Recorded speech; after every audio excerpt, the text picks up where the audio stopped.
내 배우자가 바람을 피운다는 사실을 알았을 때 당장이라도 두 사람을 찾아가서 사실을 확인하고 싶겠죠. 이건 오히려 발뺌할 기회를 주는 거예요.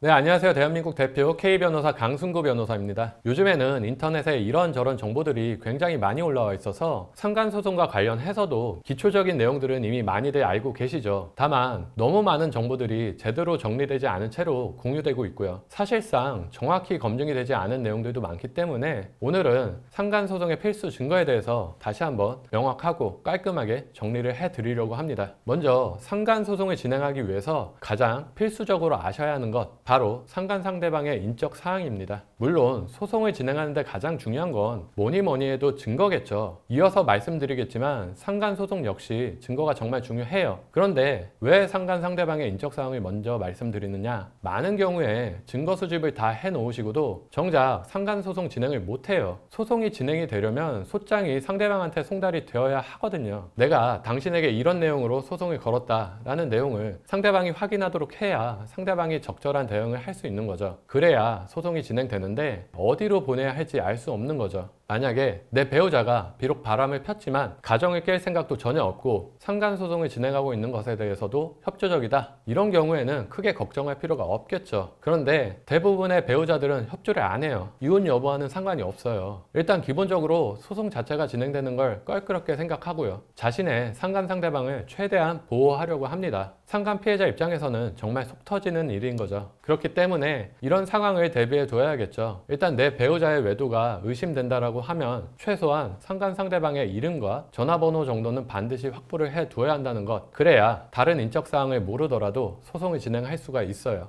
일단 이름과 전화번호 정도만 알아도 소송 과정에서 사실조회 등의 방법을 활용해서 나머지 인적사항들을 알아낼 수 있기 때문에 반드시 필요한 거죠. 그럼 다음으로 정말 중요한 증거에 대해서 말씀을 드려야겠죠. 모든 소송이 그렇지만 상간 소송은 초반에 증거를 확보하는 게 정말 중요하거든요. 내가 외도를 의심하고 있다라는 걸 나의 배우자가 알아채는 순간 일단 배우자가 뭐부터 하겠어요? 휴대전화, 노트북, 카드, 증거 수집이 가능한 모든 매체의 기록을 다 없애기 시작합니다. 아무리 심증이 확실해도 물증이 없으면 소송에선 이길 수가 없죠. 따라서 처음 배우자의 불륜을 알게 되었을 때 그때가 증거 수집의 최적기인 거예요. 다만 이것저것 아무거나 다 그냥 많이만 수집하면 되는 걸까요? 아니라는 거죠. 증거는 양이 중요한 게 아니라 그게 어떤 증거냐 하는 증거의 질이 더 중요해요. 그렇기 때문에 내가 지금 이 상황에서 어떤 식으로 어떤 증거를 수집해야 하는지 그걸 먼저 확인하고 실행하라는 거죠. 그렇다면 부정행위 사실을 입증할 수 있는 증거는 어떤 게 있을까요? 가장 쉽게 확보하시는 증거 중 하나가 바로 카톡 대화 내용 또는 통화 녹음 자료 같은 건데요. 기본적으로 성격이 치밀한 사람들 같은 경우에는 처음부터 이런 내용들을 전혀 안 남기죠. 근데 여전히 그렇지 않은 분들도 많이 계세요. 그래서 우연히 배우자가 이런 내용들을 확인한다거나 하게 되는 거죠. 하지만 이런 증거들을 대부분 우연히 발견하고 외도 사실을 알게 되었기 때문에 그 순간은 머릿속이 하얘지면서 아무 생각이 안 난다는 거죠. 일단 너무 혼란스러우니까 배우자 휴대전화를 그대로 덮어버립니다. 그리고 돌아가서 어느 정도 마음을 안정시킨 후에 그 증거를 확인하려고 다시 배우자의 휴대전화를 열어요. 그랬더니 안 열리죠. 그 사이에 비밀번호를 걸어놓은 거예요. 아니면 잠가놓지는 않았는데 그 대화 내용이 없어졌죠. 삭제해버린 거예요. 따라서 이런 증거를 봤을 때는 일단 본인의 휴대전화로 찍어서 남겨두셔야 합니다. 꼭 기억하셔야 하는 부분이에요. 아무리 머리가 하얘지고 손이 떨려도 할 건 해둬야 합니다. 지금 이 자료가 있다고 해서 나중에 계속 있을 거라는 보장은 없어요. 다음으로 가장 좋은 건 사진이나 영상이겠죠. 두 사람이 스킨십을 하고 있는 사진이나 영상 또는 모텔이나 호텔을 함께 들어가고 나오는 사진이나 영상 등이죠. 이런 사진이나 영상들은 직접 배우자 몰래 따라가서 촬영해 오시는 경우들이 대부분인데요. 일단 배우자가 자신의 외도 사실을 눈치챘다는 걸 아는 순간 상간 당사자들은 몸을 사리게 됩니다. 일정 기간 동안 아예 연락이나 만남을 갖지 않거나 호텔이나 모텔을 가더라도 따로따로 가는 거죠. 이렇게 되면 이런 사진이나 영상을 확보하는 건 거의 불가능하게 돼요.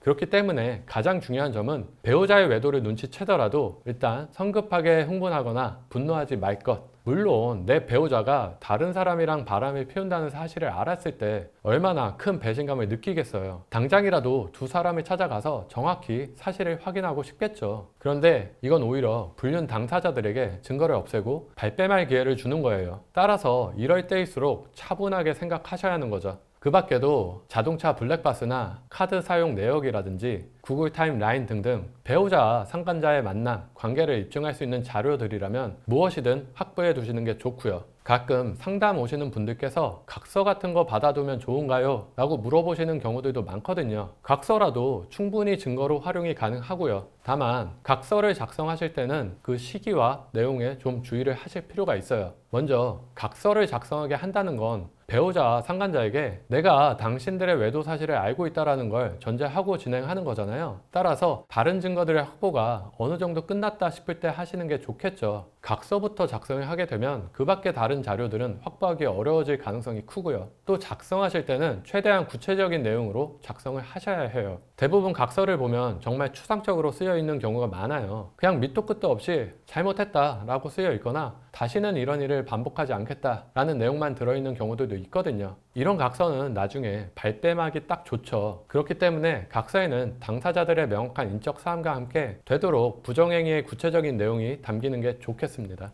또 하나, 부정행위 당시에 상간자가 내 배우자가 기혼자임을 알고 있었다는 것도 입증을 해야 하는데요. 예를 들자면 상간 당사자들이 카톡이나 문자로 대화를 하면서 피해자인 배우자 이야기를 하는 거죠. 오늘은 아내가 일찍 퇴근하는 날이라서 빨리 들어가 봐야 한다든지, 아기 아빠가 출장을 갔으니 만날 수 있다든지, 아니면 아예 카톡이나 SNS 프로필이 가족 사진으로 되어 있는 경우에는 이걸 캡처한 자료도 증거로 쓸 수 있겠죠. 이런 자료들이 전혀 없는 경우도 물론 있을 수 있어요. 그런 경우에는 상간 상대방과 직접 문자나 통화를 하셔서 그 내용을 증거로 활용하시는 것도 생각해 볼 수가 있죠. 가정에 있는 사람이라는 걸 알면서도 어떻게 그럴 수 있느냐는 식의 대화로 답변을 이끌어내는 거죠. 물론 상대방이 끝까지 자기는 몰랐다고 답할 수가 있어요. 그렇지만 이런 경우에도 전혀 의미가 없는 건 아니고요. 대부분의 불륜 남녀들이 배우자에게 들키고도 어느 정도는 계속 관계를 이어가기 마련이거든요. 바로 끊지는 못하더라고요. 즉, 상간 상대방의 경우에 사귀는 사람이 기혼자인 건 몰랐다 하더라도 최소한 피해 배우자와 통화를 한 시점에는 알게 된 거잖아요. 그런데 그 이후에도 계속 만남을 가졌다? 그렇다면 문제가 되는 거죠. 이런 경우에는 당연히 문자나 통화 내용 그 자체를 증거로 활용할 수가 있겠죠.